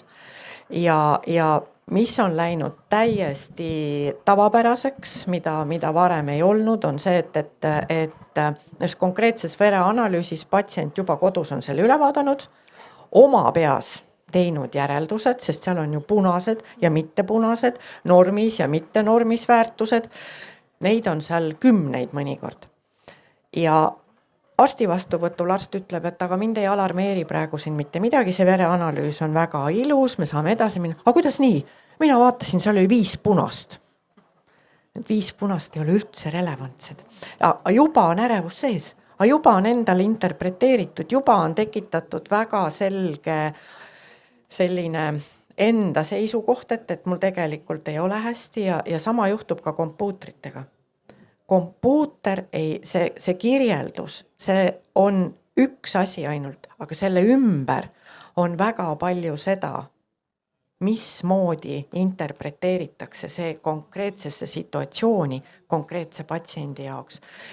Ja meil läheb teinekord väga palju aega, et vot seda usaldust, sest mina ju vaatasin, mul on 5 punast, uuesti viia sellele tasemele, et tegelikult need punased ei ole täna üldse olulised. Ja selle teema võib-olla selle tehisaru ja selle tõlgenduse juurde kuidagi enda näide tuleb ka kohe sisse, et mul on särgi peal, eks ole, lause, et mina ei ole statistika ja kuidagi hästi nagu soovin tunnetada seda, et kui ma ka nagu, eks ole, tervishoiusüsteemiga suhtlen, et siis ma ei ole statistika. Ja siis ükskord täpselt samamoodi katsetasin, panin siis igasuguseid huvitavaid tulemusi sinna AI-sse ja siis no tema arvas küll, et ma olen tohutu statistika ja arvas, et selliste verenäitajatega ma peaksin põhimõtteliselt omale kirstoome ostma. Kuigi täpselt tegelikult nagu arst arvas, et sinu ravimitega on see väga hästi, eks ole, et naudime elu edasi. Et siis tõesti vahel raputab ja tuletab meelde. Ma peegeldan korraks siia vahele tagasi. Ja vaat üks asi ongi see, et patsient peab ise nagu aru saama, kas ta on võimeline ja kuidas ta on võimeline antud infot ilma arsti nii-öelda kommunikeerimiseta töötlema. Et ma tean, haiglad siin toimivad erinevalt, eks ju, et osadel just, kui ma mõtlen neid kompuuterpilte, et ja neid vastuseid, et osadel haiglatel läheb juba enne nii-öelda arsti vastuvõttu see pilt ülesse, vastused ülesse ja osadele siis öeldakse see arsti kabinetis. Mina olen siis esimene variant, et kus siis saab juba varasemalt kõike seda ilusti näha ja selles mõttes, et kõigile see ei sobi ja selles mõttes, et ülihea on, kui minu puhul oligi, et kus arst kommunikeeriski välja, et need pildid tulevad varem. See on sinu enda vastutus tegelikult, kas sa loed seda enne või ei loe. Aga tema ikkagi soovitas ka seda, et tegelikult ära loe. Ja soovitan ka. Siin on siuke nii ja naa, inimesed on erinevad, jälle ei saa nagu ühe puuga lüüa, aga tõesti, ma käin seda teekonda 9 aastat, seal kehas on lihtsalt niivõrd palju, see anamnees on kilomeeter ja siis ja ma vaatan, et see on mingi uus sõna, mida eelmine kord ei olnud, lükkad ChatGPT siis, pekkis. Et selles mõttes nagu, sealt see tekib see tohutu ja siis ta ütleb arst, et haiguse mõttes on kõik väga hästi, et lähme edasi. Ja siis on nagu vaatad talle otsa, et ja nüüd mul ongi lihtsalt see, et ma enam ei loe. Et kuulan seda, mida arst on öelnud ja vereproovi näidud on mul kõik punases. Juba palju aastaid, et selles mõttes, et nii lihtsalt on. Nii, ma näen, siin on nii palju mõtteid, aga teate, ma tahan selle vastutuse ikkagi mõne koha nagu läbi käia, et ma loodan, et saate oma need mõtted ka juurde, et lihtsalt vaadates aega. Tulemise ja vastutuse juurde veel, et ma saan aru, et ChatGPT, sellest võiks järgmised terve arvamusfestivali teha ilmselt. Et räägime vähipatsiendi infost, vastutusest, eks ole, toon meid siia tagasi. Et kuidas teile see väide kõlab, et patsiendil tegelikult on lihtsalt õigus asju mitte teada? Kogu selles kontekstis, millest me rääkisime, kes omanik, kes vastutab?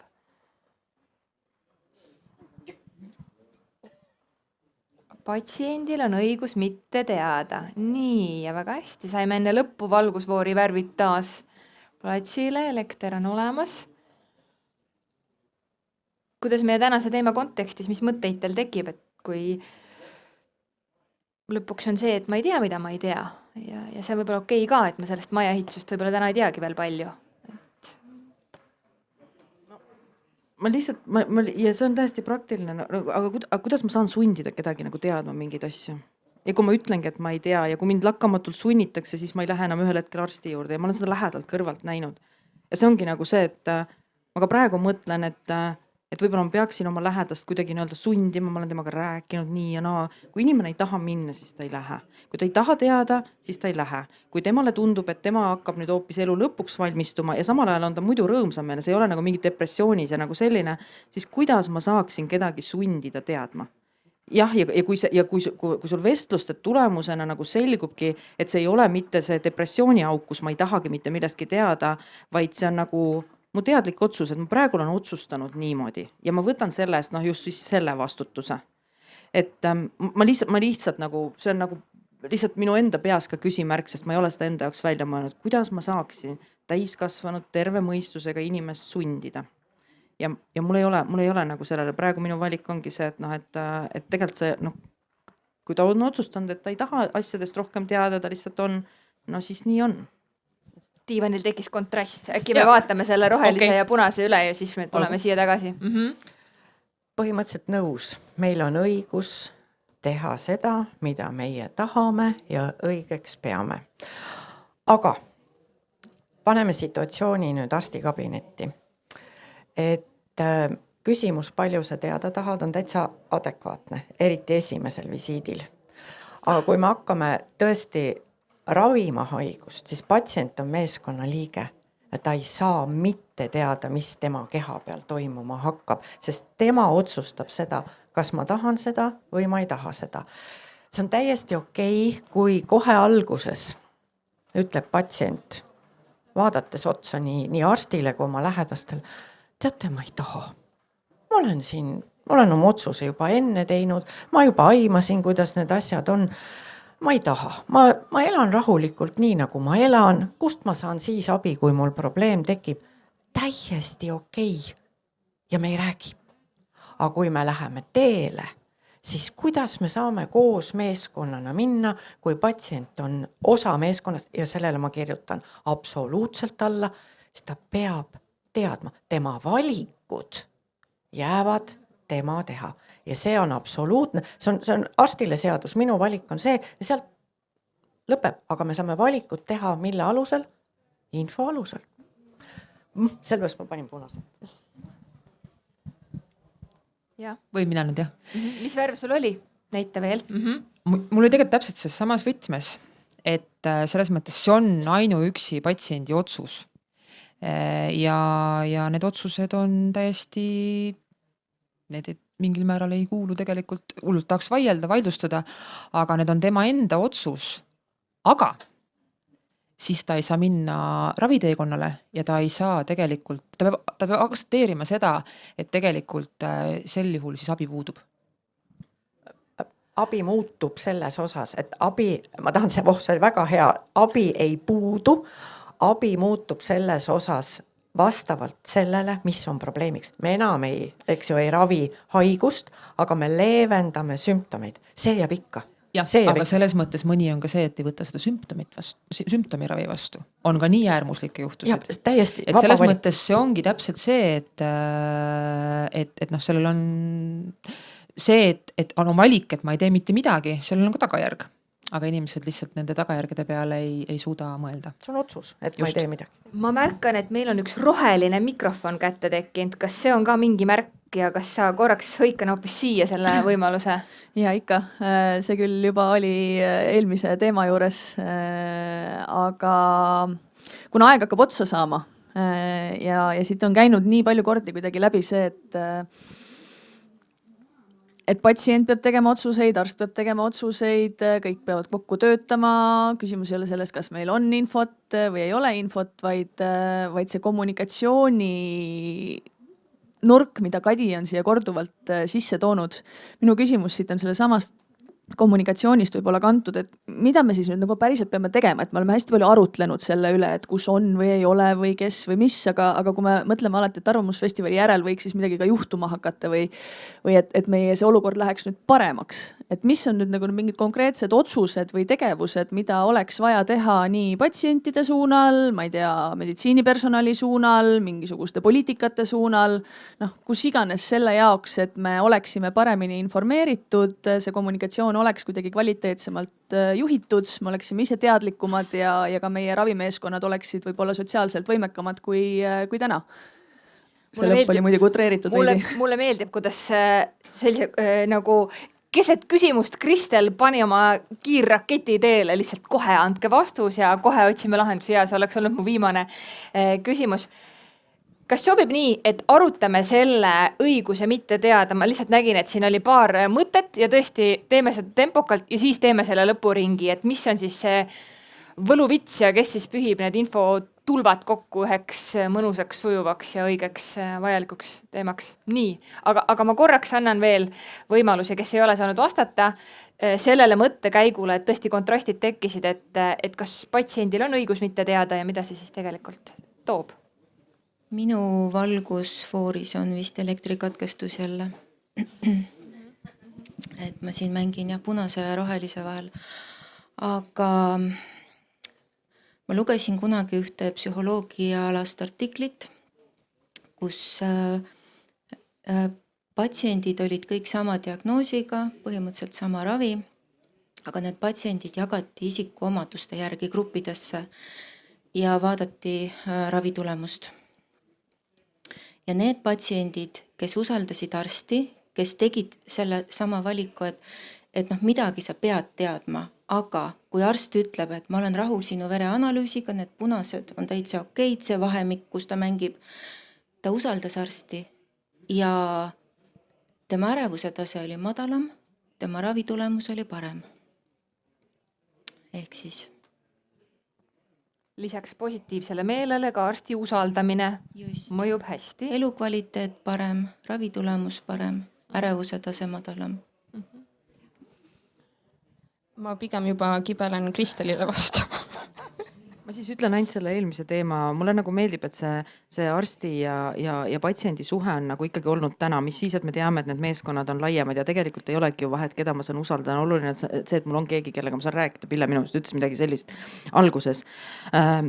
Ja lihtsalt võib-olla see vastutuse ja kogu see, et kuidas see patsiendi roll on, võib-olla tasub vahepeal lihtsalt mõelda ka seda, et meil on ka selle kohta uuringud, kus vahel mingitel hetkedel, mitte et ma ütleks, et me ei peaks inimest eriti sellel teekonnal julgustama ikkagi aktiivsemaks muutuma, eriti kui ta on läbinud mingid emotsionaalsed etapid, aga see vähiteema tundub lihtsalt nii palju elu ja surma küsimus, et on väga palju inimesi, kes ütlevad, et ma ei tahagi otsustada, las arst teeb, see on nagu praegu nii oluline, et ma võin reaalselt ära surra, kui ma teen valed otsused. Et see kuidagi võib-olla ka siin seesama tähenduse loom, et mida see tähendab, et sa oled kaasatud, et inimestele tundub, et nad peavadki võib-olla mingil hetkel otsustama, nii et ja siis nad valivad selle teise äärmuse, et ma ei taha nagu üldse. Aga ma olen sellega nõus, mis sa nagu ütlesid ja mulle väga meeldis, et just see täpsustus, et isegi kui ma sellel hetkel valin selle mitteteadmise, siis ma lihtsalt väga teadlikult annan endale aru, mida hiljem on võimalik ja me tegelikult ei jäta ju süsteemis, ei saada ukse tagant ära nii-öelda. Jah. Aga ma ei tea, Kristeli. Ma arvan, et nüüd ongi hetk selle võluvitsa küsimuseks, ehk siis me oleme arutanud usalduse küsimusi, võimaluste küsimusi, tehnoloogilisi lahendusi ja seda, et tegelikult üksmeelselt oleme aru saanud, et infot on ja kui on omanikud, siis see info on ka kvaliteetne, aga täpselt see küsimus, et kui sa lõpuks siis oled selle suure Bauhausi ees ja teiselt poolt välja tulles sa pead ehitama endale ühe hea maja, et kuidas see kõik siis kuidagi süsteemselt kokku arusaadavaks, õigeks teha, et mis need teie nägemused on? Mis on see samm, mida saab reaalselt teha, et see kõik oleks parem? Kui ehitusmaterjalidest jätkata, siis tegelikult ei ole ju inimene ainult Bauhausi uksel, tal on ka Bauhof, Decora, ma ei tea, Prismast saab ka midagi, on ju, veel. Aga eks siis see on nagu see analoog lihtsalt praegu, et meil on, nagu ma enne juba ütlesin, meil on ITK, PERH, kõik erinevad või medasutused, kelle need infolehed natukene varieeruvad ja nii edasi. See on üks hästi lihtne, ma ei tea, kui lihtne ainult rahaliselt see on, aga üks praktiline asi, mida teha, tekitame selle riiklikult selle ühe lehekülle, kus on mingid kokku lepitud infolehed või mingi kõige üldisemad, nagu on brittidel NHS. Siis me ei saada vähemalt patsiente, kes tahavad ise otsida seda infot, me ei saada neid sinna suurele Google'i maale, et otsiga ja leidke ja siis tal tekivad need küsimused, et see on mingi asi, mida võiks teha. No, ma ei tea, kui see küsimus oli ka mulle nagu suunatud, siis ma kommunikatsiooni vaatast, ma esiteks tahan hästi kiirelt öelda selle, et minu meelest on me Eesti riigis, sest seal oli see riik kui vastutaja ka, nagu juhiks tähelepanu, et me kõik olemegi riik, on ju.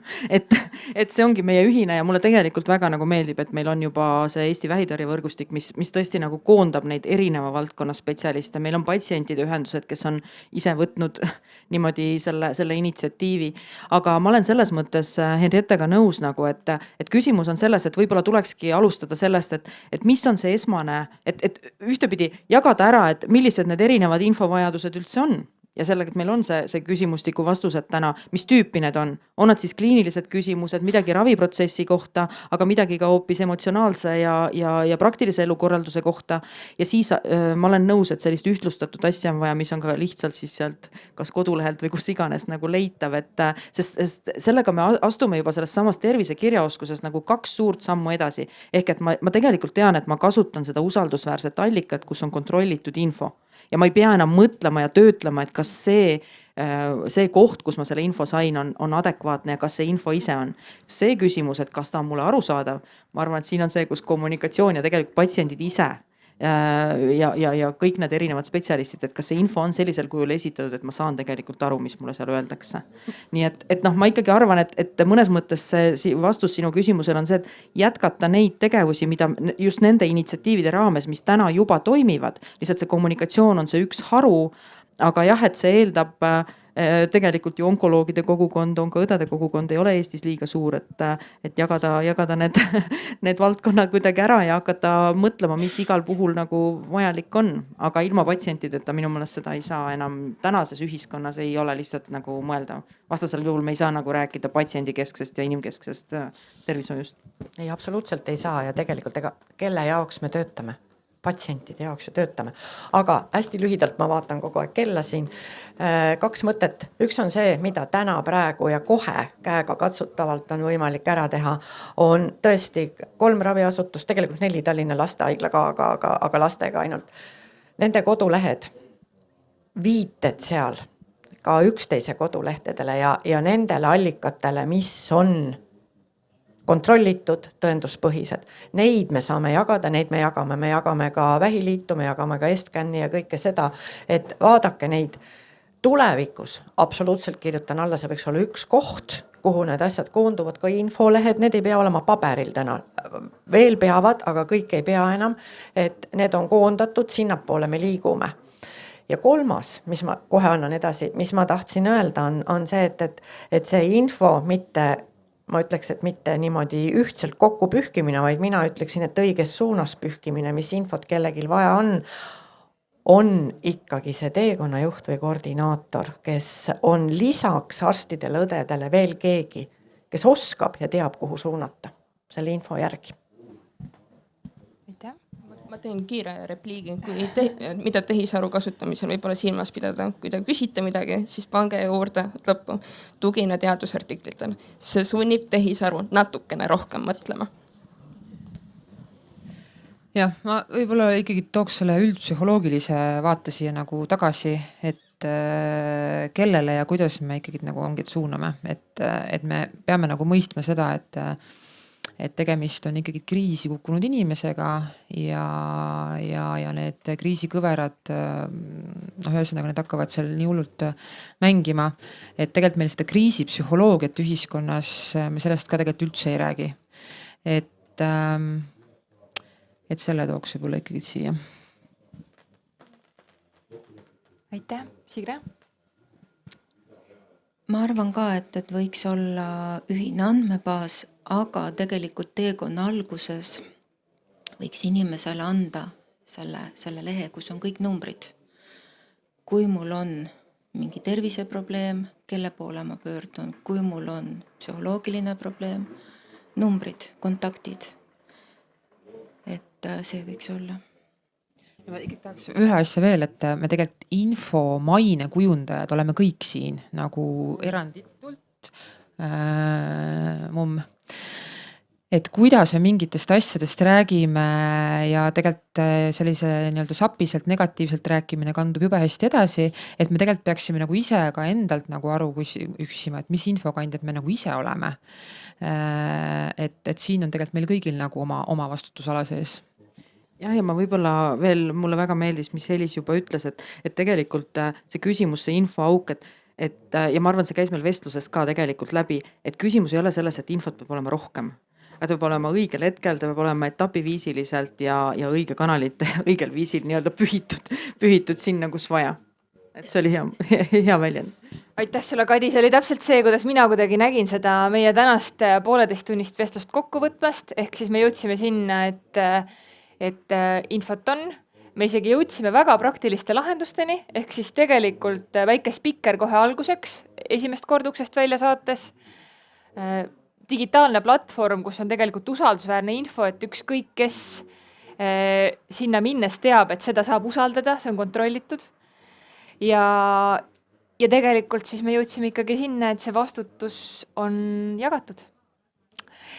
Ja kui vastutus on jagatud, siis seda parem saab olla kõik läbi hea koostöö.